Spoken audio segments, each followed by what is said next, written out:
Welcome to the Alex Salmond Show from the White House in Washington, D.C. In Trump's America, the radical forces and the establishment have one thing in common. They are both unnerved by the Trump presidency. So is there going to be change in the air? Can there be a counter-revolution from the left, or will the Washington establishment get back in the driver's seat? Today I speak to a Pulitzer Prize-winning journalist and one of Washington's key commentators. They have very different views over the state of politics in this republic. But first, thank you for the tweets, messages and emails. Let's look at a few. Nelson says, great show as usual. Enjoyed the whole kilt revival idea. After last week's show, I was inspired to nip up to Dunfermline round the various Carnegie buildings. Anyone going shouldn't miss the wee birthplace museum. Free entry, always a bonus. I quite agree, and I thoroughly recommend people go and take a look. Shirley says, your US item on Carnegie made excellent viewing. He certainly left a legacy as regards the world. He paid my granny's fees in 1911 for a degree at Edinburgh University. The sort of gift that keeps on giving, it might be said. Absolutely. What a lovely little story there, Shirley. Gordon says, always an excellent show with great interviews. Well done to myself and to Alex. Jill says, hi Taz and Alex. Love the show. One thing that stands out from other shows is Alex's easy manner and lack of aggressive interview technique, so broadly used in most of the other shows. Great to hear answers. Don't change a thing. We certainly won't, Jill. Thanks for that. And finally, down by the almond says, Alex Salmond, could you do an us and them chat show to compete with BBC Question Time? No holds barred, but just truths. I'm not sure about the us and them idea. We try to avoid confrontation, but it's an interesting idea that we'll certainly take on board. Now back to Alex, who's in Washington, D.C., with commentator and anchor Ed Schultz. Ed Schultz, welcome to the Alex Salmond Show. Mr. Salmond, it's my pleasure. Thank you. Now listen, you've been commenting on the American political scene from a variety of platforms for a substantial number of years.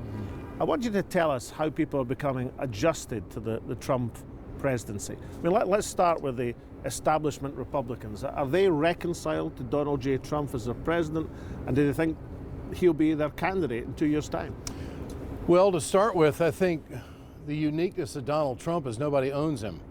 There's no political organization that he's loyal to. There's no lobbying firm that he has to answer to.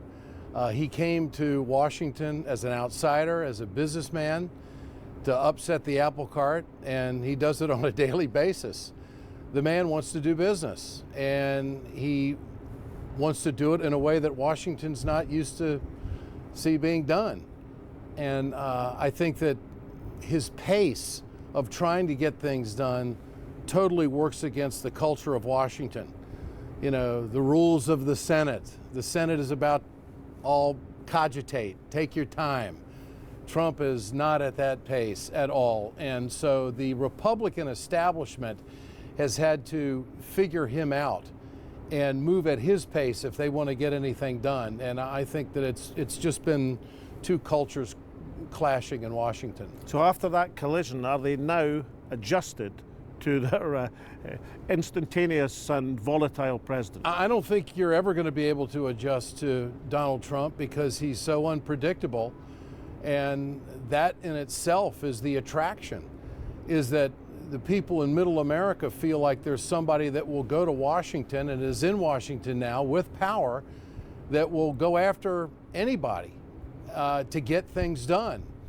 And he has lived up to his campaign promises in generic sense, most of them. Okay, he can't live up to all of them. But he did get the tax cuts. He did get a conservative on the Supreme Court. He has deregulated a lot of businesses. He has taken a different approach to the environment, which business likes. And so first year, and now we're into his second year, he's got a little bit more headwind. But the fact is he has accomplished what he said he wanted to do on the campaign trail. And the Republican establishment wants to do one thing, and that's stay in power. And if they can use Donald Trump to stay in power, then they'll jump on the bandwagon as quickly as they can. If they can't, then they'll pull out the machete. So let's turn to the other side of the fence. Let's turn to the Democrats. Are they still harboring notions that they might nail Donald Trump through impeachment, or are they basically saying we better get down to selecting an alternative for 2 years' time? Well, Alex, I just don't think it's the Democrats. I think it's the mainstream media in general, the majority, Now, they didn't like George Bush, but they hate this guy. And they'll do anything to see him fail. I honestly believe that their anchors wake up every morning thinking how they can get this president. But you used to work for some of these guys. I used to work for them. Well, I can tell you stories about how they muzzled me quite a bit. And the fact is that their whole mission is to defeat Trump. They don't want to see him successful. They don't like him on a number of different issues. And he's corporate America that they don't like. He's Wall Street that they don't like. And he's also a nationalist that they're not willing to accept. And so he's taken all of these people on a daily basis. He uses his Twitter to go directly to his followers, and that's what they are. They're believers. And as much flack as he's taken in the mainstream media, I think his ratings are relatively strong based on what he's had to put up with. The Democrats, and to answer about the Democrats, they will do anything to defeat Trump. They will obstruct, they will connive, and all of this is a residual of the election, that they're still terribly furious that Hillary Clinton lost. They're looking for somebody to blame it on, and Putin is standing right there, and he's a good target. And oh, by the way, Trump said some nice things about Putin, so that just throws fuel on the fire.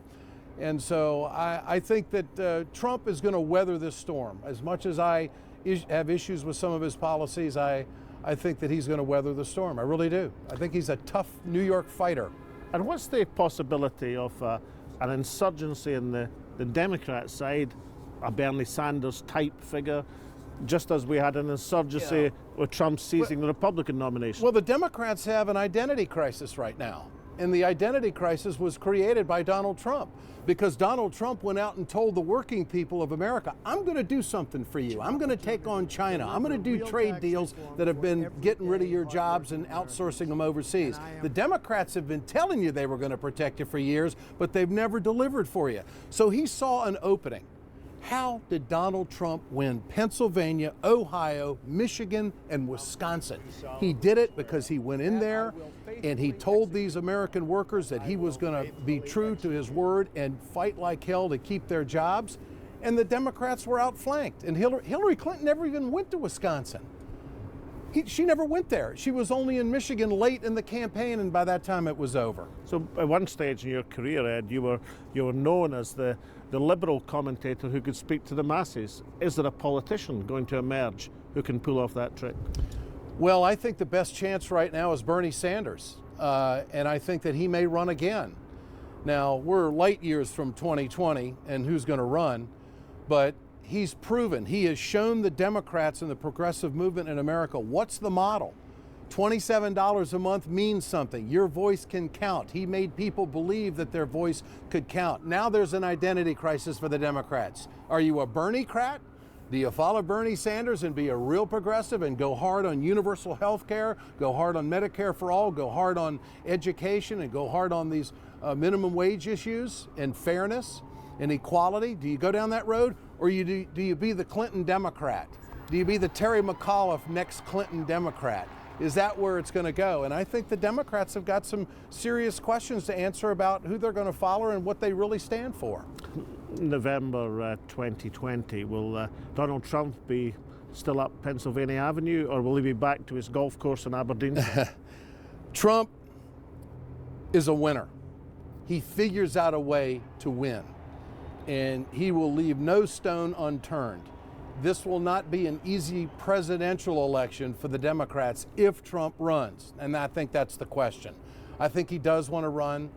I think I don't believe that the midterms are going to have a big, weigh heavy on his decision about whether he's going to run. He wants to accomplish things, and if he thinks he's on the right track to do it, I think he's going to run again. I really do. Donald Trump has been famous for his impatience with some of his appointed advisors, and he's got rid of a whole crew of people and brought in a new team. Now, thinking about that new team that's been brought in, is that going to affect his attitude to foreign policy? Or alternatively, are they only going to last a year as well, and he'll bring in another fresh squad? Well, it's pretty obvious Donald Trump falls in and out of love about 4 or 5 times a day. He's a hard guy to work for, apparently. There's been a high number of turnover with quality people. I don't think there's anybody better than Rex Tillerson. He came highly recommended from the Republican establishment, where former executives in the government said, this is the guy you got to get. And I thought that he was undercut quite a bit. And I think it was very hard on Rex Tillerson when he left, because he does not come from a culture of failure. He's one of the most successful businessmen on the globe. And I think he was terribly frustrated at the manner and the way he was handled and the way he was managed. Pompeo is a hawk. That sends a real message to North Korea.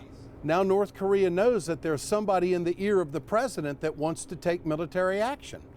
And I think that that plays into the hand of China and Russia coming together and making a military alliance and a new founding between the two superpowers that was never there before. I think Trump's got the globe nervous, not only with the way he talks, but the people that he surrounded him with. Maybe that's just to make him the nice guy in comparison with the people he's appointing.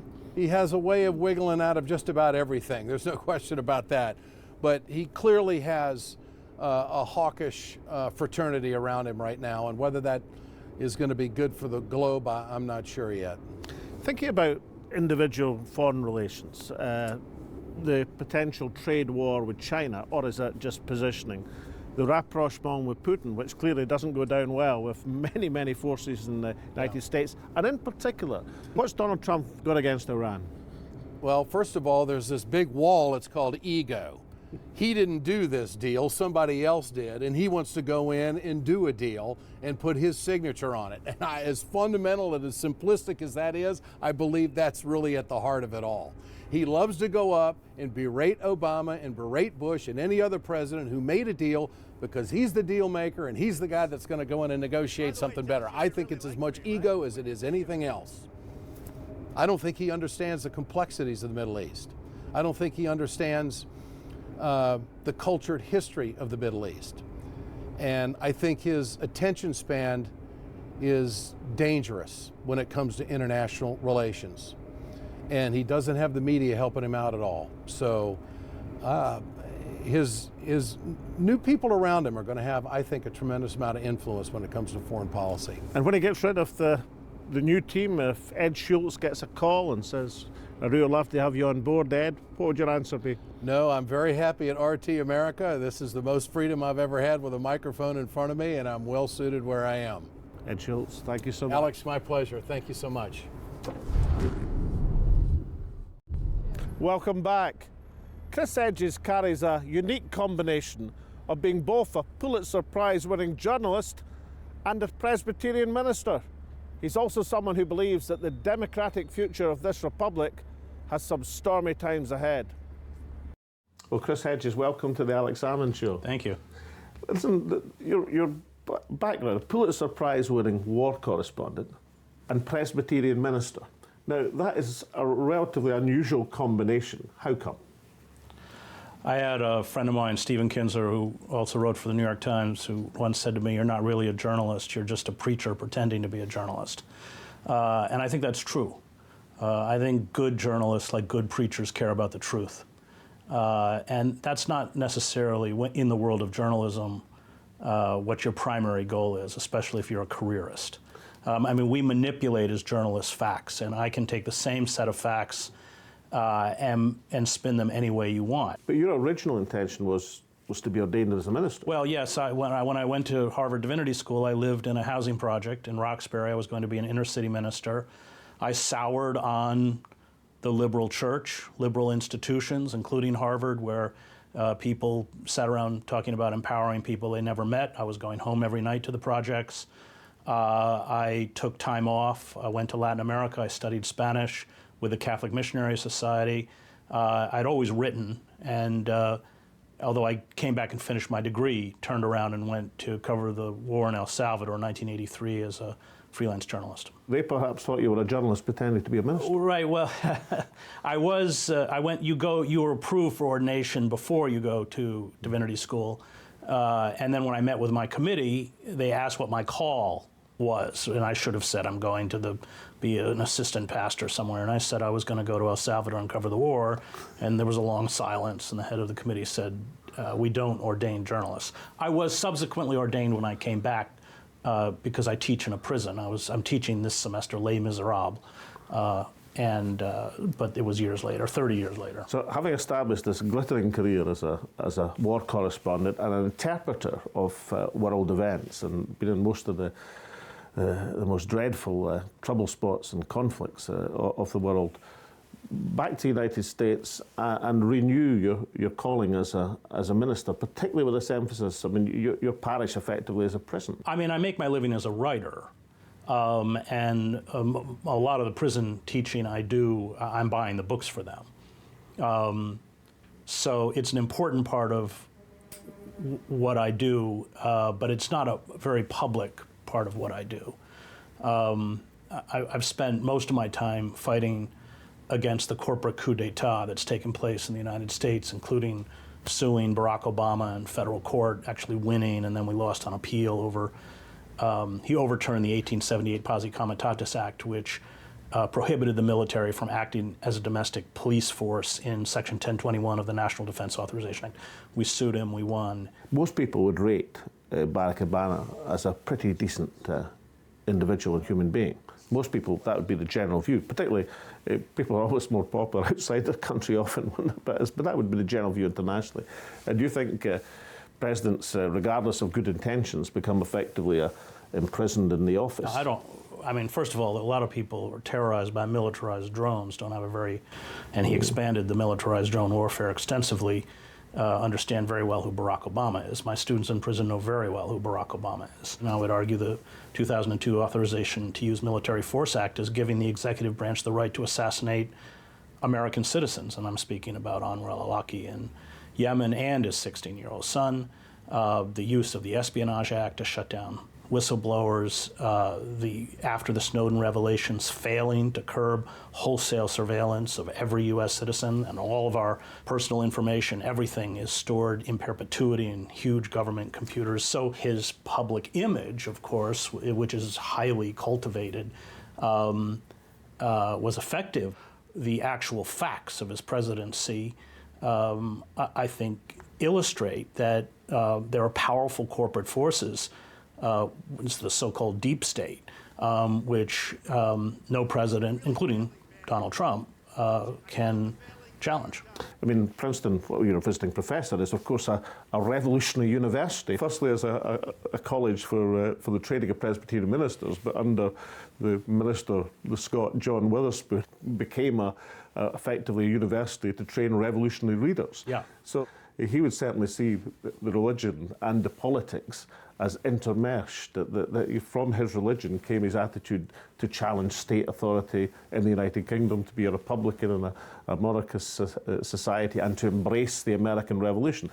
Do you have something of that view in terms of your attitude to Christianity? Yes, completely. There is a complete intertwining of the moral or the ethical life and the public life, that one challenges systems of power on behalf of those who are oppressed, those who don't have a voice, those who are forgotten, those who are demonized, the way we demonize Muslims in this country. And that those stances are often very unpopular and see you pushed to the margins.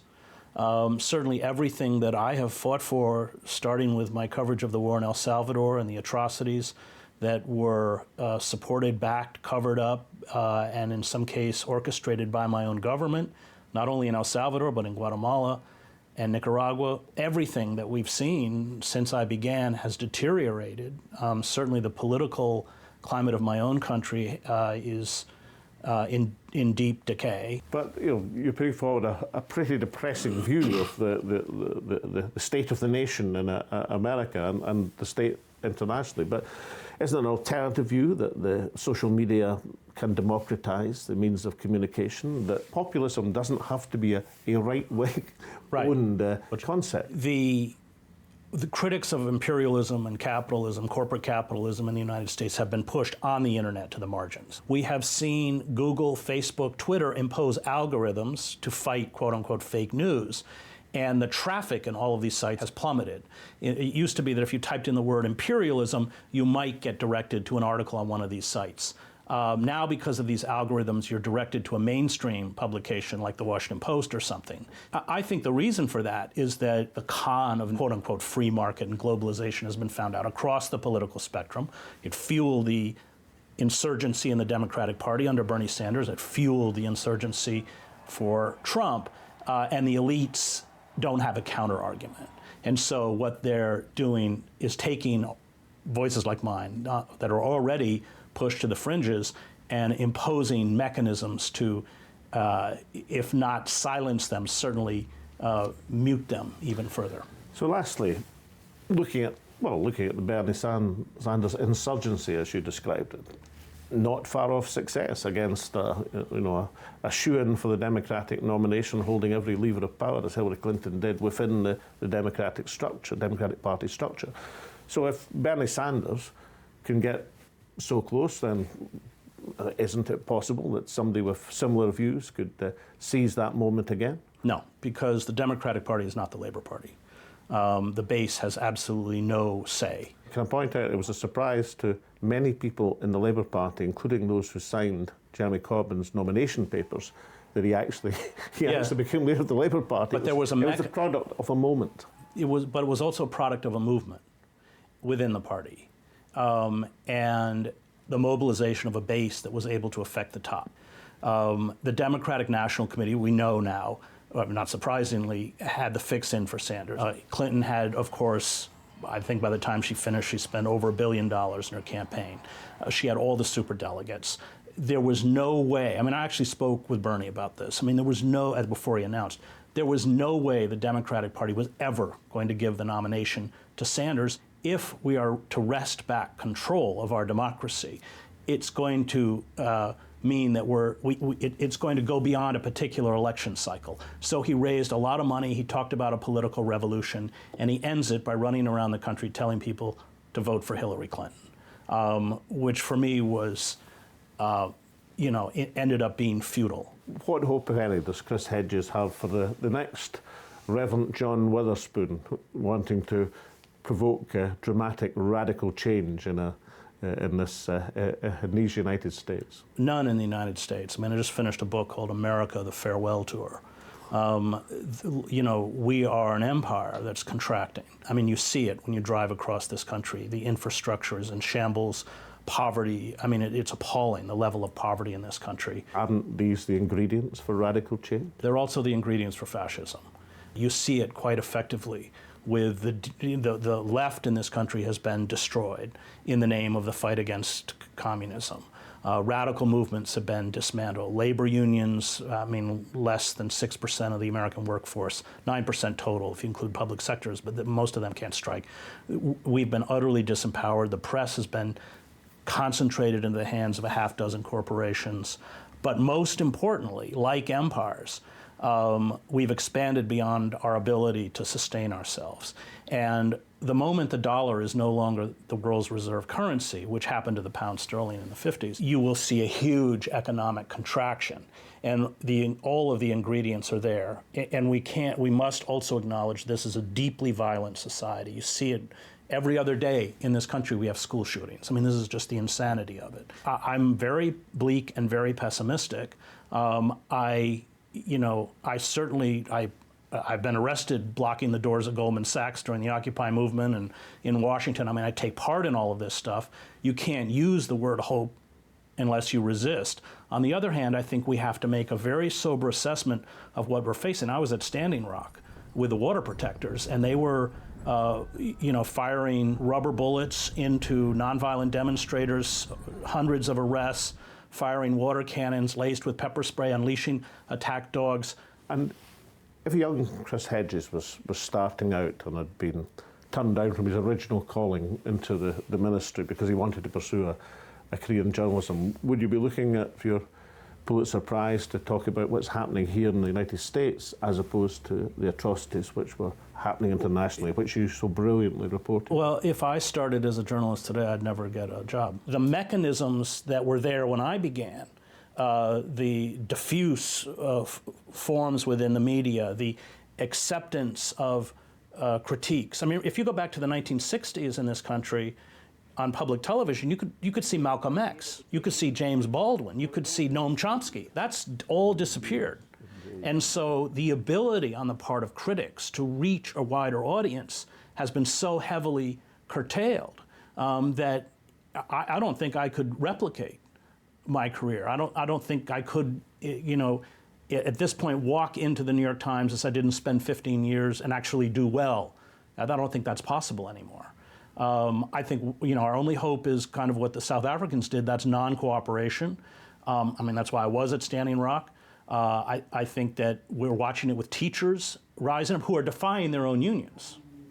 That's where the hope is. But it really is about, at this point, obstructing these corporate centers of power and the politicians in our system of legalized bribery who work for them. I don't think the system itself is reformable.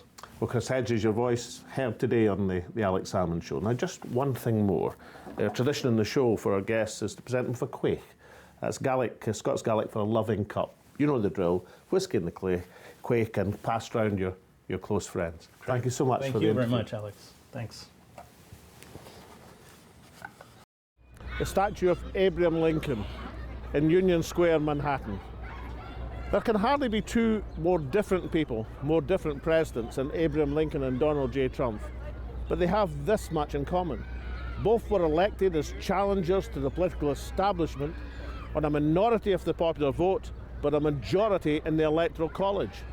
Lincoln's election provoked the Civil War, and out of that came the saving of the Union, the freeing of 4 million slaves. It can hardly be said that these immense values were obtained at a bargain. For every 5 slaves freed, 1 Yank or 1 Reb or 1 civilian died. Out of the Trump election, it is difficult to see what enormous values are being pursued.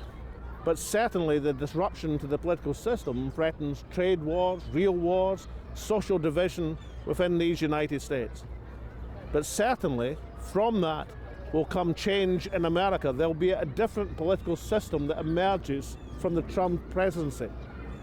Perhaps better, perhaps worse, but certainly different. From Taz and myself and all at the Alex Salmond Show, goodbye for now. Coming up on next week's show, politics in this capital entered the surreal the minute that Donald J. Trump entered the White House. But just as Donald Trump planned an insurgency to capture the grand old party from the right, so forces of the radical side of American politics are planning a counter-revolution. I speak to one of the United States' most renowned human rights activists and to a group of young people looking forward to changing the world.